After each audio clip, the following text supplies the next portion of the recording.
Good morning sa inyo lahat at welcome sa panibagong vlog. Kung kailan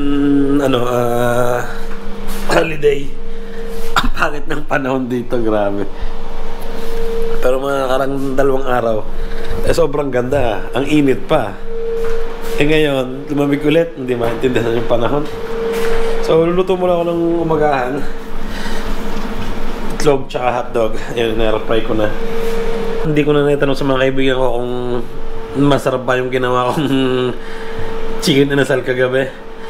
Kasi nga, maingay eh. Mahirap kasing mag-vlog. Alam niyo yun, pag may tugtog o kumakanta. Kasi mga copyright tayo dyan, di ba? So, nagtira naman ako dito ng isang piraso ng hita. So, ayun, okay na yun para matikman namin. Mamaya-maya na lang kami lalabas nito. 9:30 na. Ha? Mamaya na lang tayo labas. Okay. So yan, good morning sa inyo at happy Labor Day. Ciao! Tortang itlog yung trip mo. Iluto pa yun. Tagal ko nang dinakatikim nito eh. Ang ginawa ko, tortang itlog. Nilagyan ko ng sibuyas na fresh sa ibabaw. Para may extra na lasa, diba? Medyo masakit yung lalamunan ko ngayong umaga. Dito na kami sa labas. Ayan yung bahay namin. May nagsabi na swerte daw natin nasa first floor tayo. Sarap kasi pag nasa first floor na walang problema pag may bisita. Pwede kayong mag-ingay hanggang gusto nyo. Tapos ito pa yung pinakagusto ko, may park dito. Sarap diba pag may park. Tama-tama may aso kami. Dito tayo dumaan para mas malapit. May daan doon, sarap ng lamig, tempo. No? Sarap nga Ito yung harapan ng bahay namin. May maliit na park pero may maliit din doon sa kabilang parte. Nakaka-relax, diba? Pwede kang mag-picnic dito. May nagtatanong pala, Chi, kung paano tayo nakapunta dito. Petition na. Ikaw, petition ka rin na. Halos lahat kami dito, petition. Yung mga 13 ka na punta dito? Yes. Ako 18 nung pag-graduate ko ng high school yata.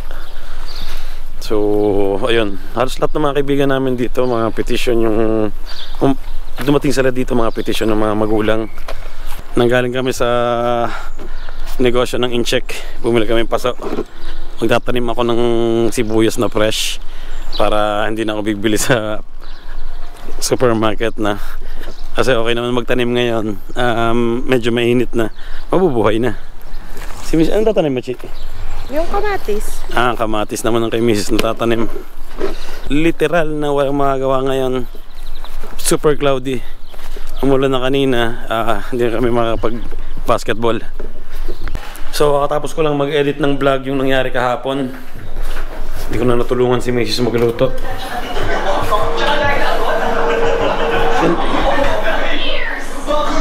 Yun, no? Chicken na naman. Fried rice. Yan, fried rice, masarap. Ano to? Ano to?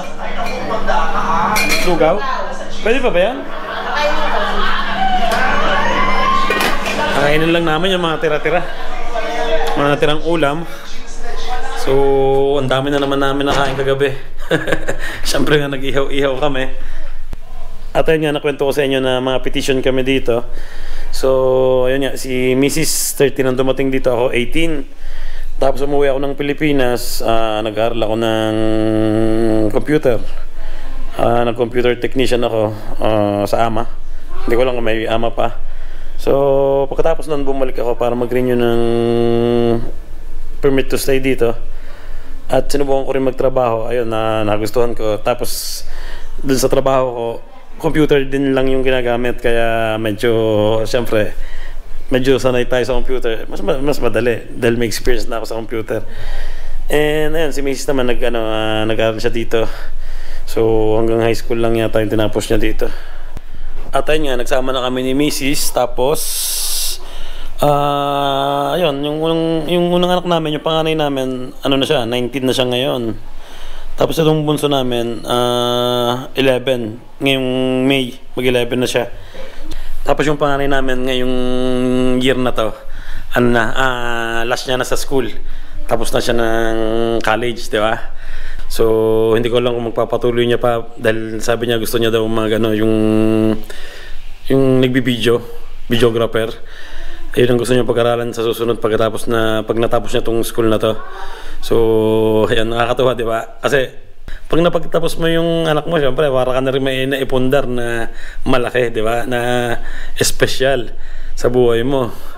Kaya, ayun, tiis-tiis lang. Syempre, konting ilang buwan na lang, 2 buwan na lang, mag-graduate na tong panganay namin. Tapos na siya sa school. So, nakakatuwa, di ba? Bilang magulang. Habang nagluluto si Mrs. nasira pa yung aming air fryer. Pero tagal rin namin nagamit eh. Ganun ba ito regalo sa atin? Ang kanasal? Yung 1 taon. Birthday ko. Birthday mo? Wala na. After 1 taon, nasira na. Nagkaroon siguro to na nasunog. Kasi hindi na matangkal yung saksahan niya. So, ha? Dito ka na lang magluluto. Ano na lang, mano-mano na lang. Ayun, nanonood kami ng laro ng anak namin panganay. Basta, hoy! Eto, yung anak namin panganay. Meron kasing one day league dito ng basketball eh, hindi naman kami nakapunta kasi ayaw sumama nitong bata na to. So, ayun, kaya nandito na lang kami sa bahay. Tsaka umuulan din naman. Tsaka gusto rin namin magpahinga ng konti, syempre. Diba? Ayun, kainan. Adobo. Yung mga tira-tira na naman ang pagkain namin. So, let's go. Nakatulog kami. May araw na ngayon.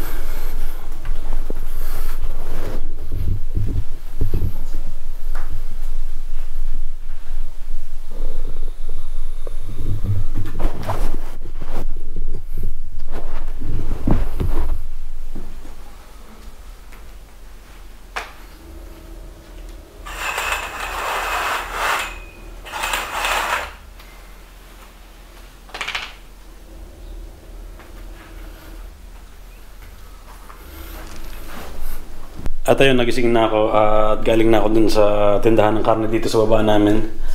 Ayan, bumili ako ng puso ng baka. Ayan na. Konti lang, kalahating kilo lang. Bigla akong na-miss mag-bopis. So, gagawin kong bopis to. At dahil sa special day ngayon, Labor Day, bumili ako ng 4 na steak. Ayan o. Ayan ang hapunan namin. Di ba? Pupunta ka pa sa restaurant. Ayan. Siguro may kalahating kilo isa nito.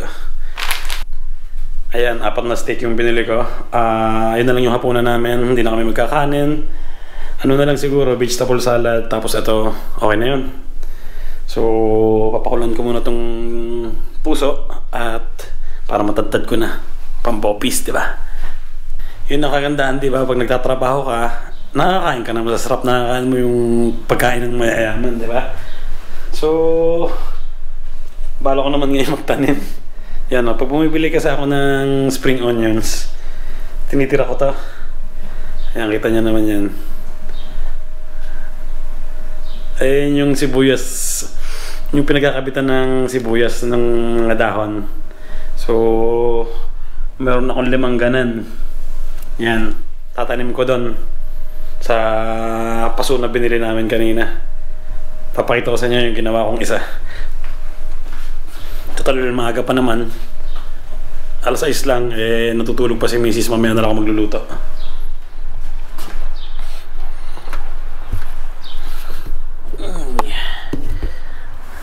Ito yung ginawa ko nung una. Ayan.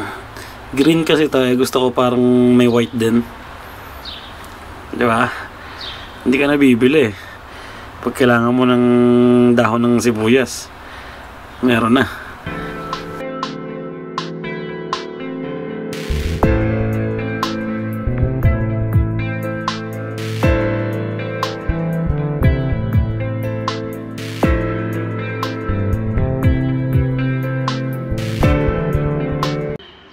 Ayan, ready na. Di ba? So, nilagyan ko na rin ng tubig. So, halos ready na rin yung pinapakulungan kong puso ng baka para sa poppies. Ang problema pala, wala pala akong bell pepper. Ang gagawin ko na lang, tatad-tadin ko. Tapos, pakabukas ko na lang iluto. Sasya, sarap sana ng kainan. So, ayan, papakulan ko na lang.